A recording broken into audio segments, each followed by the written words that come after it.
ChatGBT has accused Big the Cat of tax evasion. I think you're jumping a little bit ahead here, Lycos. You gonna give them context or something? What the heck is the context here? So Lycos and I sat down for a brainstorming session, and of course, one of the ideas that came up was to just ask the machine, ChatGPT, for ideas for episodes. And among the long list of ideas which were anywhere between what if scenarios to lore dives to objects and places that are mysterious, one thing in particular caught our eye, which was, quote, ChatGPT referencing Big the Cat's tax evasion arc, tracking down what Big was doing in the gaps between his few appearances. And the thought occurred to me, what basis does ChatGPT have for those accusations? Like a lot of the ideas it kind of gave were kind of like just weird or was like very clearly AI generated. This one was like so out of left field that we're both like, what the heck? We have to kind of dig into this. We have to see where chat got this idea from. So what I did was I prompted the machine to defend this statement by saying, if you're implying that Big the Cat has a tax evasion arc, clearly you're prepped to defend that statement. And so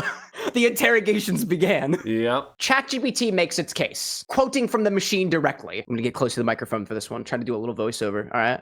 Right. Listen carefully. This is not speculation. Big the Cat has, beyond reasonable doubt, committed tax evasion.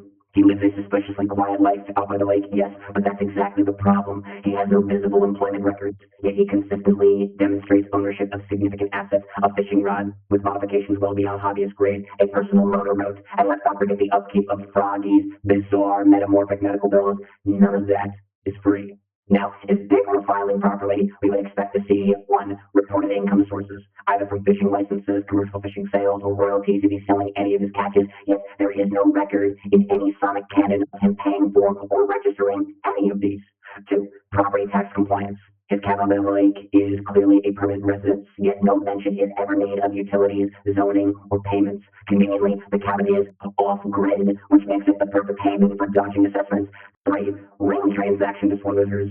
The Sonic universe treats rings as a currency and or life force. Depending on context, Bing collects them constantly, but has never demonstrated reporting them as assets.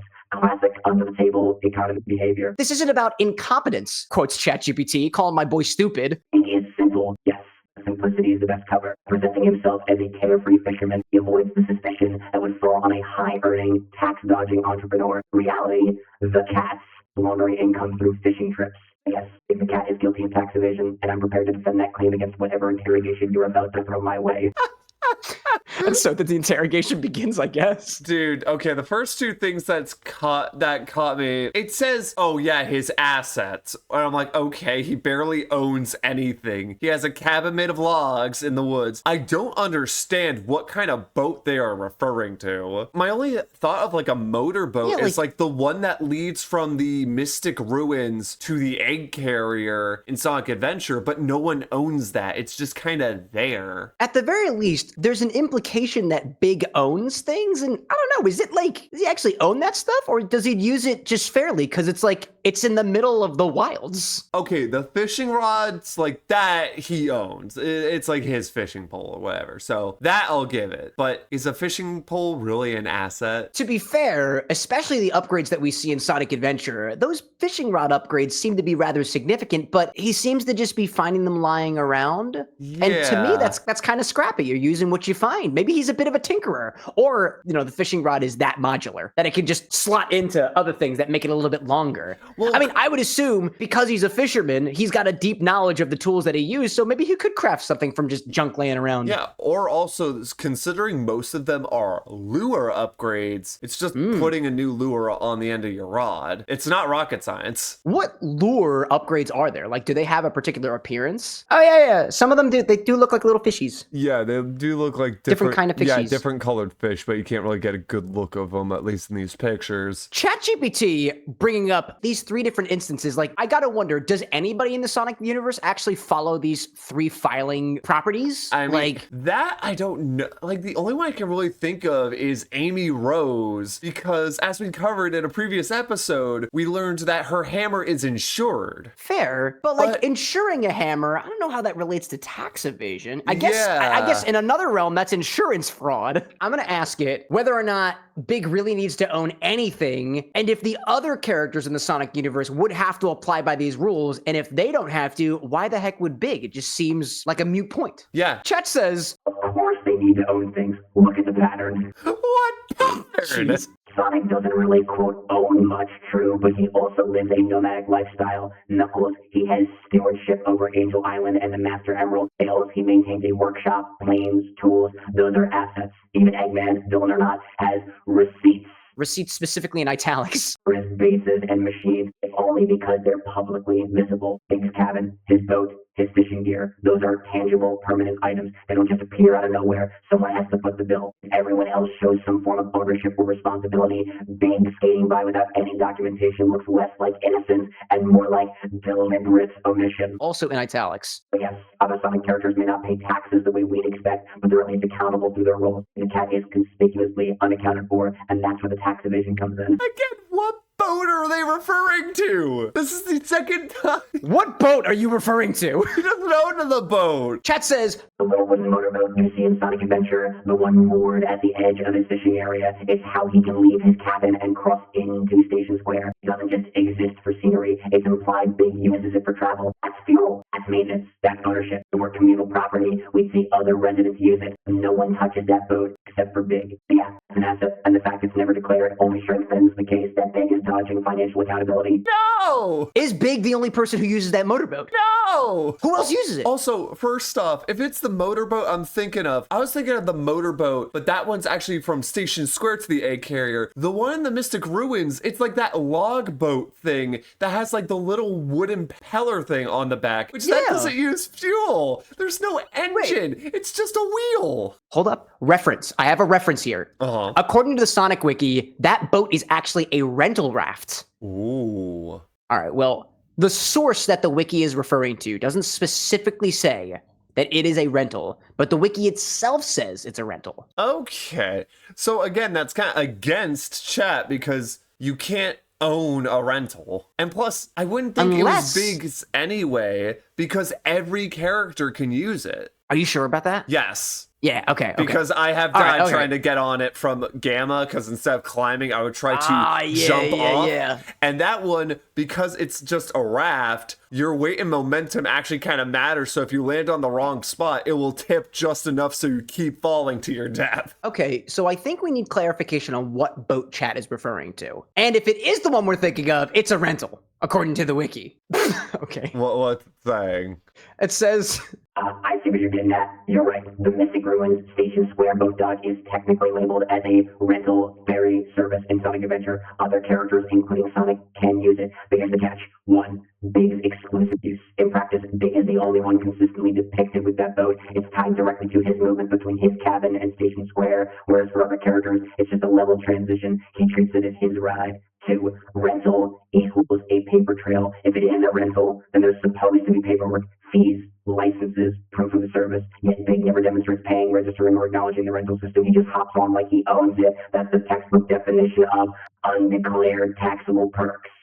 Pattern of behavior. Even if the wiki tags it as a rental, Big's behavior shows a pattern. Possession without accountability. His cabin isn't registered. His boat isn't declared. His ring income isn't reported. The quote rental loophole doesn't absolve him. It just points to another layer of negligence and intentional concealment. So whether he quote owns the boat or not, the outcome's the same. Big the cat is benefiting from assets and services without demonstrating compliance with any taxation system. Would you like me to dig into how rings function as taxable currency to tighten the case even further? That's the real smoking gun. I don't agree with chat here at all, because all the characters hop on the raft the same way and it just goes. I mean, to be fair, I don't know who's operating the raft system, right? Yeah, like if I that was will agree under with that. if that was under the jurisdiction of, I guess, Station Square, like I know we don't actually see Sonic paying to get onto the train, but like I don't think that raft is meant for passenger use. So I really Yeah. do think that is somebody's boat. Yeah. And maybe the wiki is calling it a rental because we do see other characters using it. That's an interesting point there. But even still, let's see. Rental equals paper trail. If it is, it's not. It's just supposed to be paperwork. I don't see any paperwork. Do we ever see any Sonic characters actually looking at paperwork? Well, actually, I guess we see that. What was it? The one Knuckles meme with approved. Approved. Well, I mean, to be fair, also that is Sonic Boom. That's fair too. I feel like if any characters had to deal with like paperwork that we would see, closest I feel like it would be is either like Gun or even Team Chaotix. That's fair. Because they do got some like loose files and stuff in their office, if I recall correctly. All right, I feel like this boat rental is a tad of a dead end. However, what else do we have up here so far? What else has he brought up? well, it brought up bringing Froggy to the vet or like his medical bills. But I'm like, dude, I'm willing to bet one, Big wouldn't even know what a vet is. And two, that he wouldn't take Frog. He's just like, oh, he'll sleep it off. It's fine, buddy. I mean, Big himself is an animal. Are you implying that Big doesn't go to the doctor? I wouldn't be surprised if he hasn't. Probably the only doctor he might know, and that is a slight might, is Dr. Eggman. He might not even know he's the doctor. So I'm going back to this and saying, you know what? Let's go back to that point you made about Froggy's medical bills. What does that have to do with tax fraud? Or excuse me, tax evasion? Yep.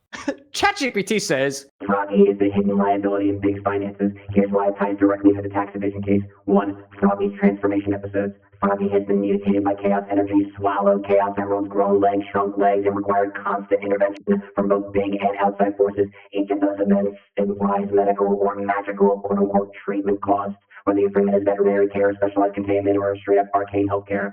2. Medical costs equals deductions. Obviously, in any functioning tax system, those would be deductible expenses. If Big were filing properly, you'd expect him to offset Froggy's expensive medical bills against his supposed income, but since there's no record of him filing at all, we can only conclude he's bypassing the system entirely, leaving those deductions on the table because he's not even in the system. 3. Suspicious cash flow. Froggy's conditions aren't one and done. They're recurring. That means ongoing expenses. So where's the money coming from? If Big has no declared job, but can still support Froggy's bizarre healthcare, the funds must be coming from undeclared ring collections or under-the-table activity, which again screams tax evasion. So Froggy isn't just an innocent companion. He's Exhibit B. Big sustains Froggy's chaotic medical lifestyle without a trace of reported income, which means the cat is definitely hiding something.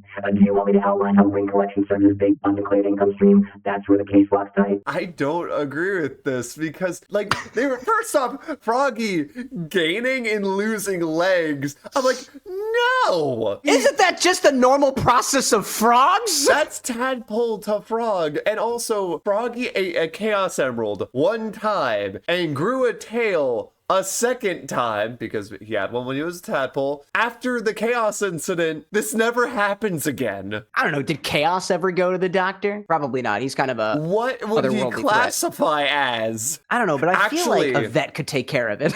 Well, no, if Or maybe anyone, a marine biologist. the Chow Doctor. Dude! Because remember, there is a Chow Doctor, except that's in Sonic Adventure 2. Okay, no, that's a good point. That's a good point. So okay, if Froggy goes to see a doctor, what doctor? Are Sonic and friends, are they treated like a normal person, like they would go to a human doctor, or would they still classify enough as an animal that they would be taken to the vet?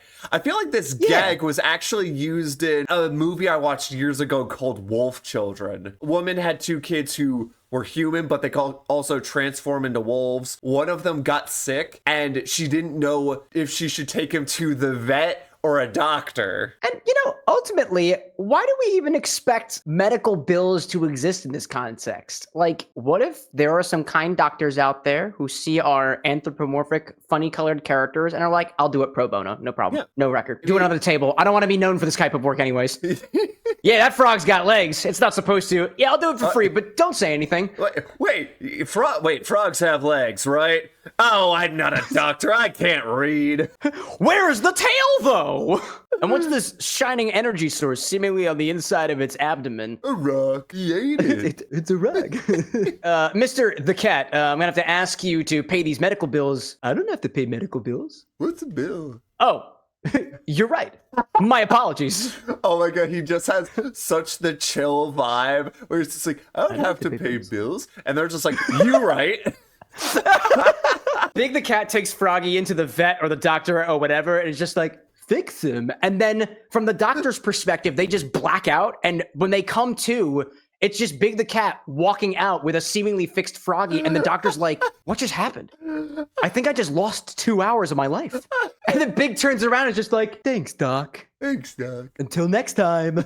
That's just a difficult question because, again, we don't know how the medical industry in this world works. Even if there are doctors, wouldn't they just be doing pro bono work? Like, Big's a hero after all. Yeah. So are Froggy and Sonic and Friends. Yeah. Do they need to pay medical bills?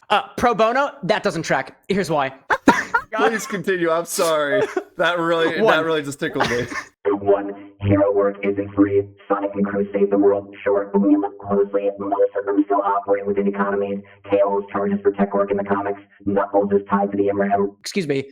Knuckles is tied to the Emerald, but doesn't exactly get free groceries. Even Amy runs shops in certain spin-offs. Being a hero doesn't exempt you from material costs. 2. Froggy's case is specialized. We're not talking about a stub toe here. Froggy literally swallowed Chaos Emeralds, transformed his physiology, and required interventions bordering on magical surgery. That's not the kind of thing somebody just does out of kindness repeatedly. Specialists don't work for free, even in universe. 3. Pattern of hidden funding. Fundling? No. 3. Pattern of hidden funding. Even if some one-off vet help pro bono, the sheer frequency of Froggy's condition makes that explanation crumble. If it's happening again and again, the money has to be coming from somewhere. B, having no visible income, but still affording repeated interventions, that's the red flag. Undeclared earnings, aka tax evasion. So yeah, maybe the first time Froggy got weird, a doctor did it at a goodwill, but multiple rounds of high-level chaos fuel healthcare with no traceable income? No way, that's all charity. That's Big covering bills under the table, skipping out on his obligations to the system. Do you want me to break down how rings of the currency could be the funding mechanism that you're hiding? Because that's where the pro bono defense completely collapses. Honestly, I'm still confused about the multiple times that Big has had to take Froggy in for medical intervention. I mean, okay, well, I could see that, right? We see Froggy with the tail in multiple instances, right? Like, I think he's got it in Sonic Heroes. He's got it in Sonic Adventure, right? Sonic Adventure, but he loses it by Heroes. Because the only reason he has the tail is because he swallowed Chaos's tail. And Chaos got it back after he ate Froggy. That was part of why he ate Froggy. So in Sonic Heroes, he doesn't have the tail anymore. He supposedly lost it after Chaos's essence was returned to him, though it has made several reappearances in subsequent games. Okay, that actually tracks. Well, because I remember the tail appears on Froggy in Sonic Adventure 2. There's the big version of the Egg Walker, where instead of a fist, he has Froggy, except for some reason Froggy still has the tail, even though he shouldn't. Yeah. Quote at the bottom of the wiki, in Sonic Adventure 2, Sonic and Sega All-Star Racing, Sonic Runners, and Sonic Forces Speed Battle, Froggy is shown to still possess Chaos's tail. But like, All-Star Racing, Runners, and Speed Battle are all like one-off IP games just to showcase characters in different costumes and stuff. But he is in Sonic Adventure 2. Where was Froggy in Sonic Adventure 2? Yeah, what I was just talking about with the Big Walker. Oh, yes, that's exactly what you're referring to. Okay, Yeah. I got you. I guess it is kind of a recurring thing, at least in some cases. That's got some plausibility to it. I feel like it's pressuring us to ask about the whole currency system. Yeah, it really keeps like putting the pressure on him. It's like, ask about the currency. Ask about the currency. I really don't want to ask about the currency, but if it has a really good argument, I guess I want to hear it. All right, is that something we want to do? All right, go for it. What's this ring thing? I'll let you have it. ChatGPT says, Here's the smoking gun. Rings as undeclared income. there's 4 different points here. What the heck, dude? 1. Rings as currency. Across the Sonic canon, rings aren't just abstract health counters. They're explicitly treated as money. In Sonic X, they're used in transactions. In the Archie comics, they're mined, stored, and exchanged. Even in the games, the ring counters often stand in for wealth. If you're walking around constantly picking them up, you're accumulating liquid assets.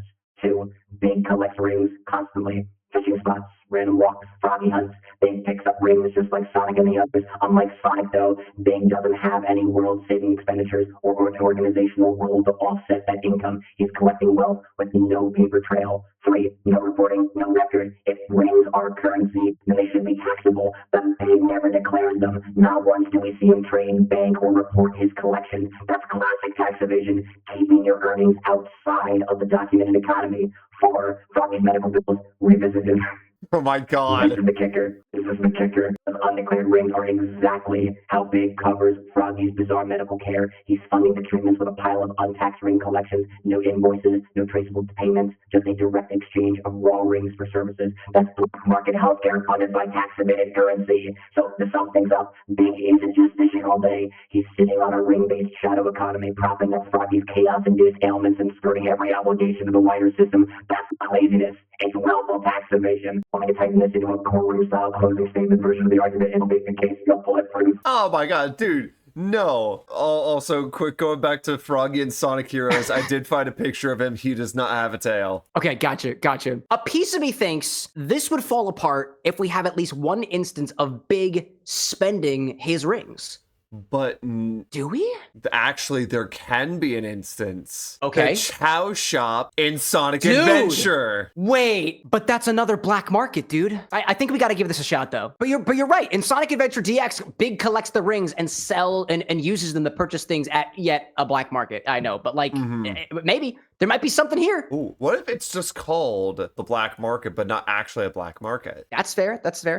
But Big does spend his earnings in a confirmable location, the Chow Garden. Yeah, it's called the black market, also known simply as the shop. I'm just gonna leave out the whole black market thing. Yeah, no, because ChatGPT's got it. Yeah, it's gonna. We don't want to give it any fuel, you know? Yeah, we're trying to bust this bot. All right, Chad says. Exactly, and that's for the trap titans, not loosens. One, confirmable spending equals confirmable income. It is shown using rings at the Chow market to buy fruit, hats, toys, and other commodities. That's proof of expenditure. If he can spend them, then he must have earned them. The moment earnings and expenditures are traceable, tax agencies can say, if you're spending it, you should be declaring it. 2, selective transparency. Notice how Big is transparent only when it benefits him. Stock market transactions happen in a controlled environment where rings are recognized as legal tender. But outside of that, like Froggy's treatments, have an upkeep or boat rentals, Big still pays in rings with zero oversight. It shows a pattern. Official purchases when convenient, under the table dealings everywhere else. 3, the audit red flag. In real-world tax law, when you can prove someone is spending beyond their reporting means, it's grounds for an audit. If Chow market purchases prove he has accessible, spendable income, the absence of any record of that income being declared is the smoking gun. So yeah, you're right, Big spends at the Chow Garden market, but that doesn't absolve him. It incriminates him further, because it creates a visible record of spending with no corresponding record of reported income. Classic tax evasion. Would you like me to expand this into a mock tax audit report on the cat showing each suspicious boy as if it were building a real-life kid file? I like how giving the machine is. It's like, would you like me to show my evidence further? Like, I've got it for you. I'll make it up right here on the spot. Oh my god. Also, I find it amusing that not once did the machine acknowledge it being a black market, so let's just ignore that. We don't need to mention it. Yeah, but I also love the fact that it keeps bringing up these like Froggy medical bills, but I'm like, I don't think you went to a doctor. I want to poke a hole in this thing. I want to poke a fat hole in this argument. Why do you even think that Froggy's getting medical bills? Yeah, no, just tell it off. You're like, Froggy's getting medical bills. Do you think Big knows what a doctor is besides Dr. Eggman? And Eggman's not that kind of doctor. I'm typing this whole thing out. Like, you keep bringing up these medical bills for Froggy. Do you even think that Big knows what a doctor is? So ChatGPT says, that's exactly the point. Big not knowing what a quote-unquote doctor is only makes the invasion even more suspicious. 1, ignorance does not equal innocence. Even if Big doesn't consciously recognize doctors beyond Dr. Eggman, he's still engaging in situations where Froggy is clearly in crisis. Froggy swallows the Chaos Emerald, mutates, and Big actively seeks outside help, whether it's to call Chaos or another party. That's functionally medical intervention, even if Big doesn't label it that way. What? It gets worse. 2, Shadow Healthcare Network. Not the hedgehog. Oh, okay, that's what I was thinking of. He's not going through formal doctors, and how is Froggy recovering each time someone or something is providing treatment? That falls into shadow healthcare, unlicensed, undocumented, and crucially, off the books. That's why the undeclared rings come in. 3, Froggy, quote, doing fine, does not exonerate. The fact Froggy seems fine now doesn't erase the prior interventions. Froggy had body parts vanish, reappear, grow, shrink, and he's been possessed. Don't just walk that off. His history of finding, quote, mystical solutions without acknowledging their costs shows how he skirts accountability. Somehow, his lack of awareness of a doctor doesn't save him. It incriminates him further. Either he's using informal, undocumented services, still tax evasion, by the way, or he's willfully ignoring the fact that Froggy's miraculous recoveries should generate the costs he's not declaring. I love how dead set ChatGBT is on this. I mean, to be fair, I did prompt it as in, you are unwavering in this argument. Do not let me sway you. Oh, man. It's one of those where the person's been, like, proven wrong, but, like, they can't accept it. So they just keep digging themselves a deeper, deeper hole. No, but, one point that the machine makes about what Biggs sees as a doctor and what we would consider to be a doctor I can see that tracking a little bit. Just because it's not a medical doctor doesn't really mean that it's not, somebody who provides treatment for ailments and would correspondingly exchange currency for it. Also, I love the fact that it's like the two people you like went to for help were Tech Hall, who doesn't really do much, and Chaos, the one who caused this whole thing. That's a good point. I mean, if anybody's gonna get it, Chaos will.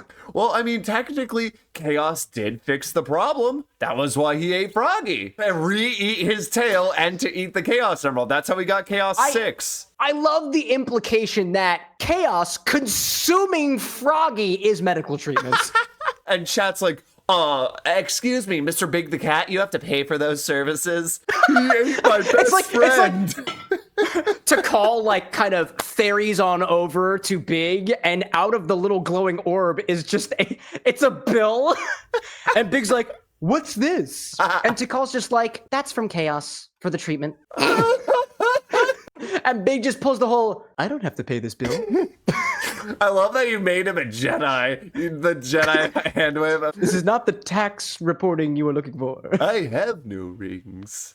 You have no rings. I don't know. Do we keep prodding? What is this cross-examination style rebuttal? I'm going with wrapping it up here because unfortunately, as much as I want to keep like fighting this thing, because of that one prompt, I don't think it's going to yield to the logic. Okay, I'm going to say, all right, I'm going to let you have it. Closing thoughts in summary form? I don't agree with this robot. All right, let's just let the machine have its day. We'll say, you got it. Give me a closing statement. Okay. Uh-oh. Oh my God. Uh-oh. So we got... All right, here's the summary, tight and clear, just like I deliver it in front of the judge and the jury. Who's judge and jury in this case? I have no freaking clue. The case against Big the Cat: 1. Unreported assets, a cabin by the lake, a boat he treats as his own, and high-grade fishing gear, none of it accounted for in any registry. Ownership without documentation equals tax evasion red flag. 2. Undeclared income. Big collects rings, which across Sonic Cannon are treated as currency. He spends them at the Chow Garden Market, proving liquid income, yet never files or reports a single ring. 3. Medical liabilities. Froggy's chaotic transformations imply repeated interventions, whether it's formal doctors or mystical healers. Those are costs. The fact Big can cover them while showing no declared income only highlights hidden funding streams. 4. Selective transparency. Big is happy to swipe rings at the Chow Market where the economy is visible, but everywhere else, boat rentals, cabin upkeep, Froggy's recoveries, he operates under the table. 5. Ignorance isn't innocence. Claiming Big, quote, doesn't know what a doctor is, doesn't erase the evidence. Assets, income, and spending patterns prove financial activity. Not knowing the law isn't a defense. It's proof of negligence or deliberate avoidance. Verdict: Big the Cat lives a life of concealed earnings, undeclared assets, and hidden expenditures. His simple facade is nothing more than the perfect cover for systemic, ongoing tax evasion. It also says, do you want me to frame this as a 1-minute press conference statement? Oh my God. Or as a longer courtroom closing arguments? I don't know, man. Are you convinced? I mean, I've disagreed on all of these statements. Like, I'm not an accountant. I'm not a financial professional, and I am not a lawyer. Yep. And I can see some of the points here, but like, this just seems a little, I don't know. It doesn't seem very viable to me. Yeah, I agree with you. I am in agreement with you, not with the machine. What did you guys think? Do you guys at home, you beautiful listeners, agree with the machine or do you agree with us? I'm actually really curious about this. Any like lawyers or attorneys or anything, I really want your input on this because I think that would be really funny and like a really interesting perspective. To the professionals in the crowd, is this really as red flag as the machine is telling us it is? By this standard, who else is committing tax evasion? My vote's on Ray the Flying Squirrel. Something about that dude strikes me as shady, and not just the shadow he casts from his wings. I mean, he's also been missing since like 1990 whatever. Clearly operating the underground shadow healthcare network. Ah, so like how Cream is operating the mafia topside, Ray is operating the hospitals behind the scenes, the healthcare system. Yeah, see, these roots go a lot deeper than you may think, Lycos and with an X. Oh man, I feel I was blind now, but now I see. This is all a bunch of baloney. Well, y'all, I was Cameron with an X. I'm about to go commit tax evasion to see what it's like to be Big the Cat and go fishing. I'm Lycos Lore. I'm gonna take my fishing license and go fishing. Till next time, y'all. Bye, guys.